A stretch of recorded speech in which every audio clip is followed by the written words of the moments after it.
Professor Melly Mail, the Hood Postman, you know the vibe. Had to tap back in because I think yesterday's story I told about Turtle, Baby Gangster, myself, and Twin, it just went really so well. I felt really good about it.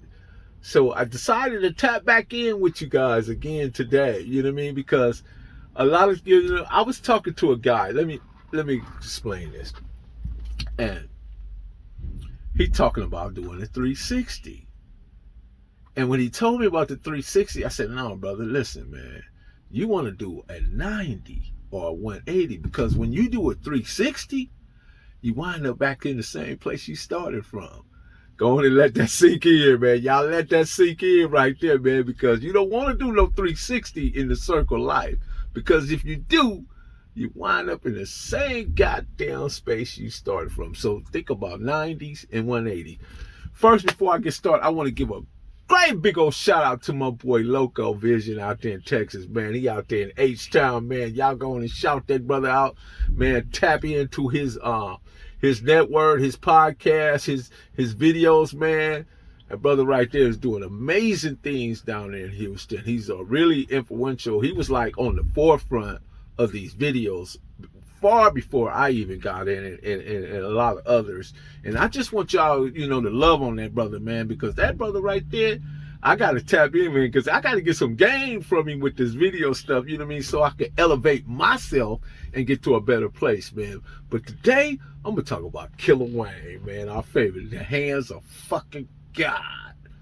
That guy right there, I'm talking about, this is no lie, man.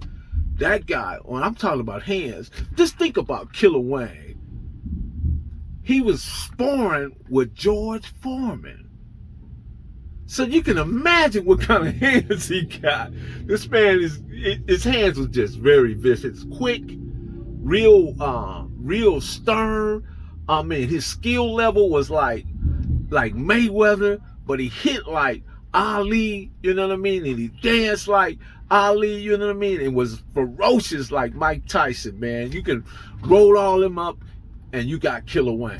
And that's probably why we call him Killa Wayne. But this particular day, right, the homie Mondo, what happened, Mondo sent Rab over there because we had a spot on Rose, we had a spot on Willow, and we had like 3 spots on Spring, and one on White, and one on Acacia. So all these was fully functional. I'm talking about trap spots, which y'all call them today. Back then we was calling them rock houses, but what y'all refer to as a trap house, right?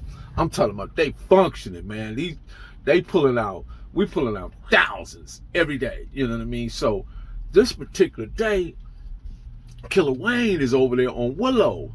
Now, Killa Wayne is going through whatever he's going through his transition, man. So he gets mad, and he literally rips the screen door off the bar door. The screen part on the bar door, ripped it off. So, Bad Habit Rabbit, whatever, I don't know even how Rab got this in his head, but Bad Habit Rabbit, I love him. That's my homie. Matter of fact, man, shout out to Bad Habit Rabbit, man. Shout him out, man. Shout out to Mondo. Shout out to Big Bus. My love one, Big Bus. Shout out to Primo Pete, Rat Gertch. Of course, Baby Gangster, Scrunchy Twin, Tanner Mike, Black Keyboard. Man, I got to give a shout out to all of them. Juju, my boy Juju. Y'all know Juju, Primo Pete. Yeah, they on the Mexican side of the game, but they was Tanners to the heart. But back to my boy Killa Wayne. Killa Wayne tears the screen door off the bar door. I'm talking about literally, because whatever was going on with him, between him and whoever was at that spot, they wasn't treating him right. You know what I mean? Because you got to think, Killa Wayne is an icon, is a legend. He was like our centerpiece. When I say centerpiece, I'm talking about we learned how to fight. We learned how to walk. We learned how to carry that crippin' in a way that was immaculate. Because a lot of us patented ourselves off of Killa Wayne. We saw everything that Killa Wayne did. And that's not only counting that. We saw Tookie, of course. And we saw Donald Duck Norwood came from the business side, because he put all the extortion game on all the local business Big Tookie was, on the muscular side, muscle down dude, but Killa Wayne mix him up with the best of them. I don't see him call dudes out, and they turned him down on that. But anyway, so Rab decides to ride it. He rolled over there on what back again, I think it was them elites, them Honda elites or sprees or whatever they was called back in the day. Everybody, all the D boys used to buzz it on them sprees back in the day. So Rab pulls up, slides up on Wayne, talking crazy to Wayne, but Rad don't realize, that just because you got money and all this other stuff, now you can't, there's no big eye little U's in this thing, but still Killa Wayne is still Killa Wayne. He must have forgot that somewhere, man.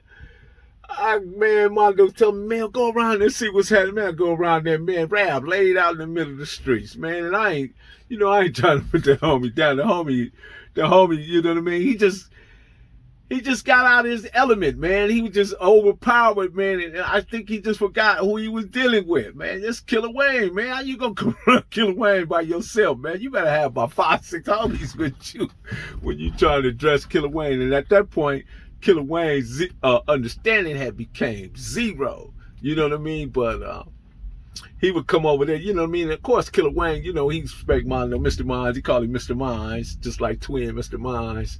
And but it all worked out, but it was just too funny. I wish you could have been there to see how this whole thing, because I'm picturing it in my mind right now, and at the same time I'm laughing about it. But man, Killa Wayne was one of my favorite homies. I mean, one of my, because of course he's like, Killa Wayne would be like, I think about, if I'm 62, 64, he'd be about 4 years older than me right now. Yeah, I believe about 4 years. I know at least 3, but man, well respected, just a good dude. I remember when my daddy sold Killa Wayne, my daddy had he bought a deuce and a quarter, a Park Avenue, as a matter of fact, but he had a Wildcat, so he sold it to Killa Wayne. Like Killa Wayne, happy as there's a brown Wildcat. I know if Killa Wayne's daughter and son hear this, they gonna remember that Wildcat that Killa Wayne had, but it was my dad that sold it to him. He loved everybody called my dad Mr. Gibbs or Mr. Gibson or Mr. Gibb, you know what I mean? My dad, or either Sarge, my dad was in all these cats that I'm named, whether it's Mondo, Turtle, Gangster, Twin, Killa Wayne, Rap, anyone. My dad was right there in all their lives. They all knew my dad. My dad was like the career military man that knew all the hood niggas, that knew all the hood shenanigans, and you know what I mean? So, and my dad had a lot of game because, he was a airborne ranger, you know what I mean? So when it came to that, you know what I'm talking about. My dad knew the real.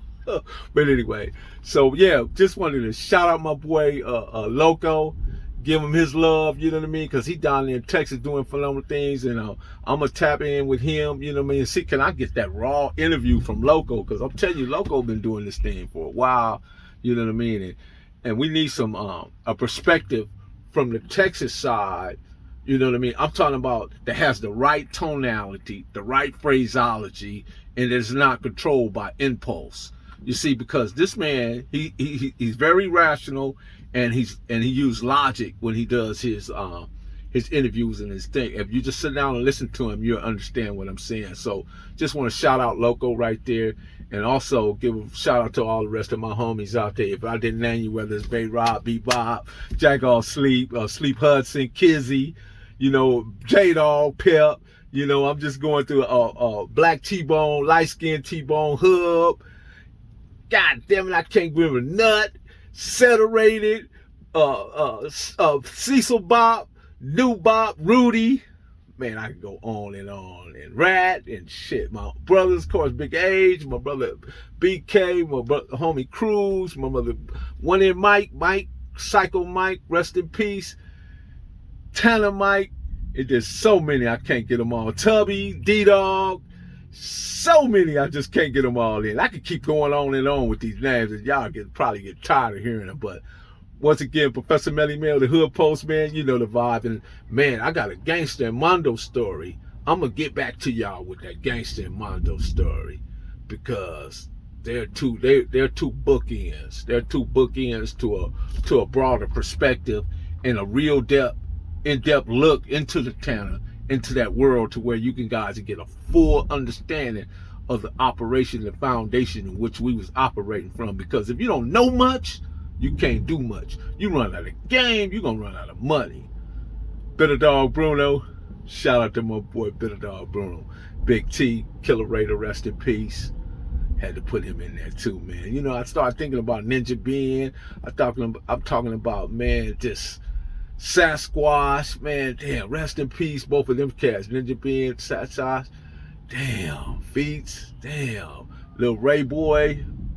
There's so many, man. So many cats. And shout out to my boy Bobby Harper, B-Bob, and his brother Phil, man. Professor Melly Mel, the Hood Post, man. You know the vibe. We out.